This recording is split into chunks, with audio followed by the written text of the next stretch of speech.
Hey, welcome to Planet Hex. I'm Andrew Hall. This is a show where I talk about a lot of retro stuff, usually VHS tapes and VHS culture and cult movies and that sort of thing. Tonight I'm going to talk about this stuff. As you can see, I've given the things like a little bit more metal tonight, and that's because I'm going to talk about some classic 80s metal album covers, because what an art form they were. I hold these in the highest regard, just like I do VHS covers. For more on that, read my books, vhsatemybrain, a revised edition of vhsatemybrain to the Revenge. Had to get an advert in there, didn't I? Do check those out. But yeah, metal album covers are something that really evoke an era for me, and a mood and an atmosphere. And that's something I wanted to talk about on here. So this is volume 1 of me talking about random metal album covers from the 80s, because I love the 80s. And I'm going to start off with Forbidden Evil here by Forbidden. You can't go wrong with something that's got skulls on it. Love skulls, lots of skulls. So Forbidden are a fantastic thrash band, one of the ones with clean vocals. Really recommend you check them out, especially this album, Forbidden Evil, and the follow-on Twisted into Form, which has Step by Step on it, which is such a good tune. But I love this because it's like good and evil. Or are they good and evil? Or are they just both evil? Or are they just both majestic? Both majestic. You can't go wrong with skulls clashing. That is very, very metal. But this it brings up all the feelings from the early days of me getting into rock and metal, and I just love it. Nuclear Assault, great band name, great logo. If you can understand the vocals, more power to you. So the vocals were quite high pitched and a little bit unintelligible, but I think that added to the magic of them. I do love their song Critical Mass. If you look at the video on YouTube, it has lyrics. They actually added subtitle lyrics with a little bouncy ball so you can follow what the singer is saying. It's great, but it is a really good thrash song. But look at this Game Over. It says it all. Thrash metal was always quite apocalyptic and, ready for the post-apocalyptic wastelands that we will inevitably all live amongst one day. So Game Over was a great cover. Does everything it needs to there. There's people running away from an atomic explosion, buildings coming down, people's skins melting. It's very metal, it's very 80s. And it's painted. For me, with movie covers, movie posters, as well as album covers, I always prefer painted art. It's a lot more evocative personally, and you can see it's taken time to do. It's not being thrown together on a computer. Nothing against digital artists at all, but as long as you're not using AI, painted stuff just always looks more powerful to me. That's just how I grew up learning about these things and getting into these things in the first place. Next up, I want to talk about a classic, a bona fide classic. This is Bonded by Blood by Exodus, debut album Exodus. It's quite an eye-opening cover, isn't it? Yeah, classic Bay Area thrash sound. You cannot beat that. This is quite weird. The art is a bit unsettling. Again, there's a good and evil side with co-joined twins, but it's just that the style of it is a bit not quite right. It's a bit uncanny, but what an album. So yeah, it is a bit of a cheesy cover. It's a bit of a questionable standard of art, but it is a damn fine album, and it captures that era for me perfectly. I'm going to mention Exciter. Not everyone's favourite band, but I love Exciter. I discovered them through the Trick or Treat movie that I talk about a hell of a lot. I'm not sorry, I love that film. I discovered them through there was an album in Eddie Weinbauer's bedroom when his mum's going through all the albums, and there's an Exciter album. It's Unveiling the Wicked, with the lady pulling off the skin to reveal like a lizard underneath. But this is Long Live the Loud, and I love this because of all it's just the Vallejo-esque metalness of it. It's really, really fun. Long Live the Loud, great album. A little bit tinny on the production, but there is a really good CD remaster by Jeff Watts from Annihilator. He did all those reissues and remasters for them, and that is a really good version of it. It's got a lot more bottom end. Do check that out. Bottom end, saucy, but Long Live the Loud. It's one of those covers that, like, later on there was The Triumph of Steel by Manowar, and that was just glorious. But this is that sort of fantasy metal cheese. Can't beat it. On a little more of a tasteful note, there's Testament. There's something about Testament that I really liked. They represented an area of thrash metal where the covers, the artwork, and the whole look of the band and the whole way they came across was a bit more tasteful, a bit more artistic. As even when they're, you know, laying down double bass drums and thrash riffs, Chuck Billy isn't growling on the early albums anyway. It's got that raspy singing voice, and there's Alex Skolnick's gorgeous lead guitar playing on a lot of their stuff, and it's just something a bit more classy. It's a bit more serious. It's not quite as gung-ho as people like, you know, Municipal Waste, but there's something about Testament that they always got it right in terms of quality cover. Yep, this one's a bit cheesy, the Legacy, but you know, you can't beat that logo. That is a great logo.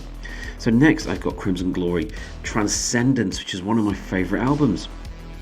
And yep, it's a progressive metal album.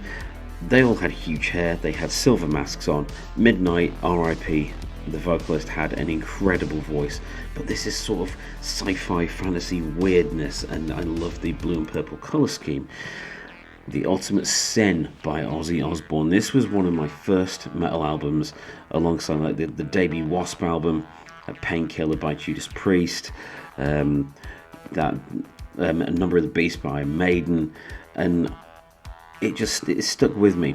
Not seen as one of his best albums, but you know, I loved it. I love it dearly, and there's not a bad song on it. If you think about it, there are some real standouts on that, like Shot in the Dark, even though it's got a terrible video, and the title track Ultimate Sin, and it's Killer of Giants, which is just cool. Although Killer of Giants on Ultimate Sin reminds me of Children of the Damned by Iron Maiden off Number of the Beast.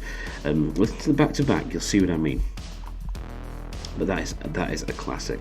What else have we got here? Of course, I had to bring up Maiden. Maiden pop up a few times in the ones I've got open here. So this is Killers. This is the second Iron Maiden album. It's the second and final one to feature the late Paul Di'Anno on vocals. Rest in peace, Paul. And that's before Bridge Ticket came along from Samson and joined Iron Maiden. But this is like the cementing of Eddie. On the first cover, on the original Iron Maiden album cover, it had Eddie, but he wasn't quite as stylized. But ever since Killers, his facial features really haven't changed that much, and it does what it needs to. It does the business, much like Maiden. And you know what you're going to get with Maiden, and this delivers. So I've also got, I had to put in Peace Sells But Who's By Megadeth. Again, it's that excuse me, that thing with a lot of thrash bands where they would get political. They would talk about issues of the day. So there was a lot of stuff about forthcoming wars. There was a big worry about a nuclear war in the 80s between America and Russia. Who knows when that will happen. But this is a classic cover. There's Vic Rattlehead there selling off a wasteland. You can't beat it, and that is a really, really damn fine album, damn solid album. Something I really love about Peace Sells But Who's Buying is the production of it. There's something about the guitars that are really crunchy. There's so little excess fluff on the guitar mix. I really love that. Talking of classics, here's Holy Diver by Dio. It doesn't get much more metal than that. Yes, this has been seen as a bit of a rubbish cover, but I love this. You've got the demon swinging a chain, there's a clergyman in the water all chained up, there's the Dio logo, and there's that marvellous painted sky. I love this. I love this album dearly, and it is a masterpiece.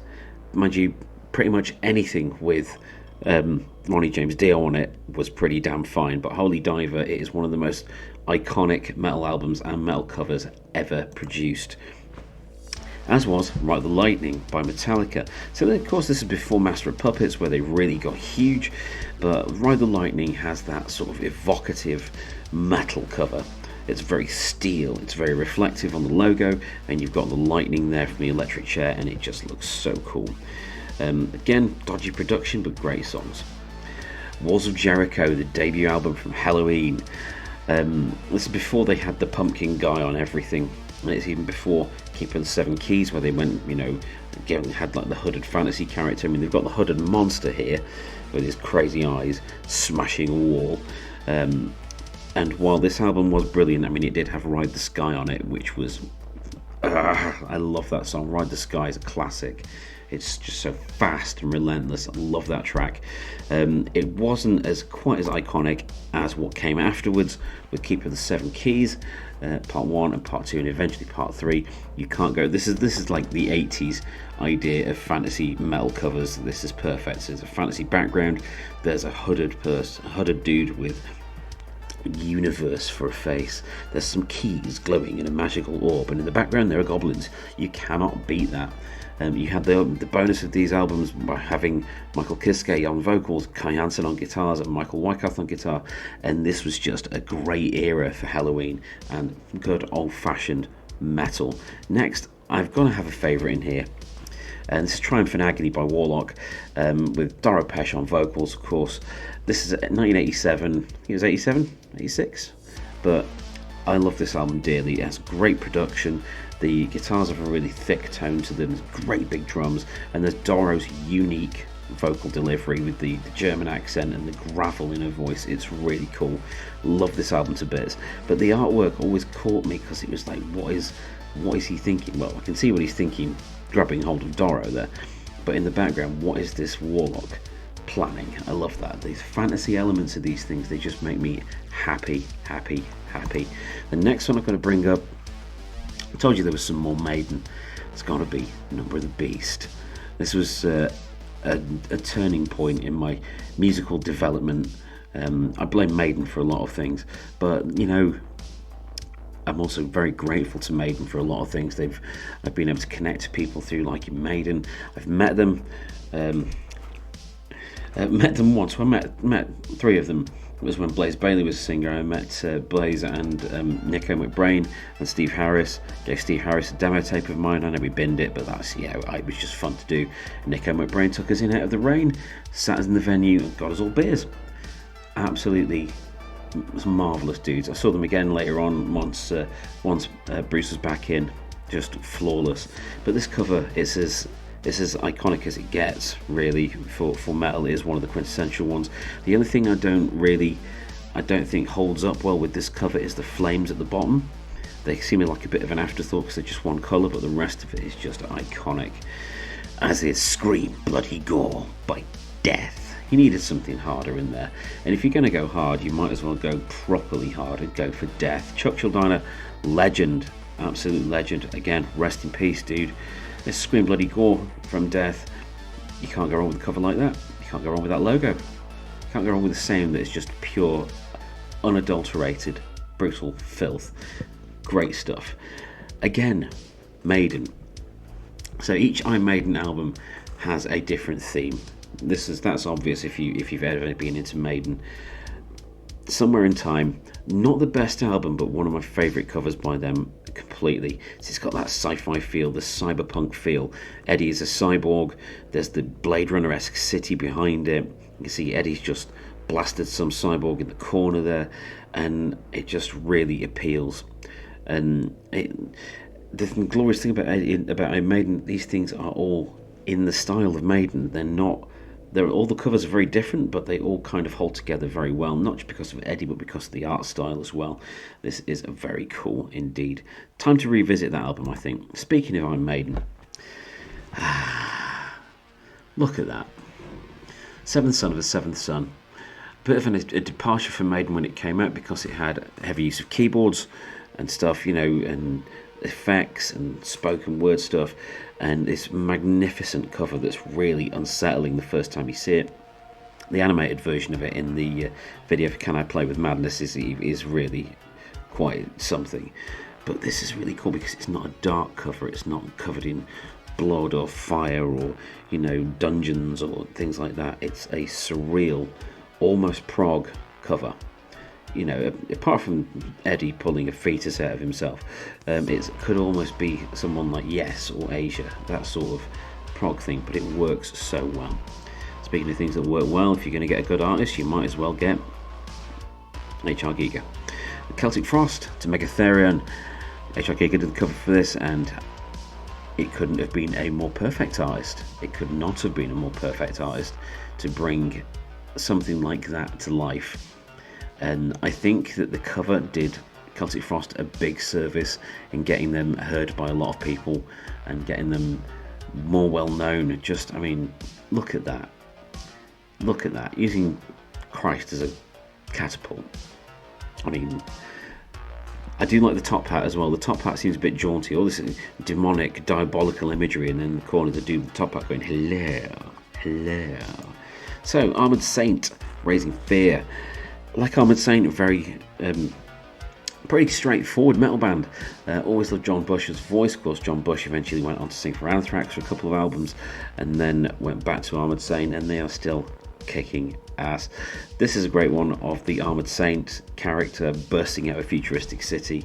It's very metal because there's just so much metal on there, you can't beat it. The next one I'm going to mention is a bit of a sidestep to David T. Chastain. I have a lot of love for instrumental guitar albums, lots of shreddy stuff, love that sort of thing. David Chastain, not my favourite of those players, but I do enjoy his stuff. Mainly enjoy the stuff with vocals on because he had Leather Leone on vocals, who was just amazing. But this, it's got that sci-fi fantasy feel again. It's got a mad genius working his devices in front of a strange nexus. How can you not like that? On the other hand, there's Destruction. I like this album, Eternal Devastation by Destruction, but this does seem a little college art project to me, really. The Devastation it looks like it's three dudes with long hair in a storm of farts destroying a city, but there's also, because of the resolution of it and because of the lettering and everything, it still takes me back to that era, and it is absolutely glorious. Honestly, getting the images together for this has been so fun. Oh, look at that, that's so cool, I remember that. Speaking of which, we've got Leprosy by Death, a great cover. I think personally I prefer the Scream Bloody Gore one because it's Scream Bloody Gore, but Leprosy is personally a better album to my ears anyway. But it's got that chilling sort of very clear thrash stroke death artwork. It's got the neon colours that was creeping in. A lot of thrash bands and death metal bands used a lot of neon colours at the time, and it's just very, very evocative of that scene, as is Abigail by King Diamond. On a bit of a King Diamond kick lately, and I love the whole aesthetic of the things there. The artwork behind the things, the aesthetic of the band, of course King himself with the makeup and that, it's very, very cool. But the Abigail cover is something I would have on the wall just as a painting. It's really evocative. It's like something from the start of a Hammer movie, or if you want to go really cheap, Amicus. But yeah, I really like that. It has that feel, it has that metal feel, it has that marvellous King Diamond logo, and it really captures the essence, the atmosphere of that album. And speaking of King Diamond, I'm going to finish on one of the greatest metal covers ever produced, and that has to be Don't Break the Oath by Merciful Fate. You know, all the stuff about the satanic panic at the time around metal and around rock, this is such a great cover to just annoy people that were against it. You've got a demon reaching out of flames, you've got the Merciful Fate logo with the misspelling, and Don't Break the Oath. What oath? What are they talking about? What are they doing to our kids? Quick help, we need Dee Snider to put everyone to rights. Yes, anyway, but that is one of the best metal covers ever, and I look forward to bringing another compilation of these classic 80s metal covers to you very, very soon. I'm Andrew Horn, this is Planet Hex. Usually I talk about VHS tapes, VHS culture, cult movies, comics and stuff like that, but every now and again I lapse back into my former life as a music journalist and talk about rock and metal, and that's what I'm doing tonight. There will be another volume of these very soon because this has been absolutely fun to talk about why these are appealing and just show them off and just get them back into people's consciousness. Thank you very much for joining me for this episode of Planet Hex.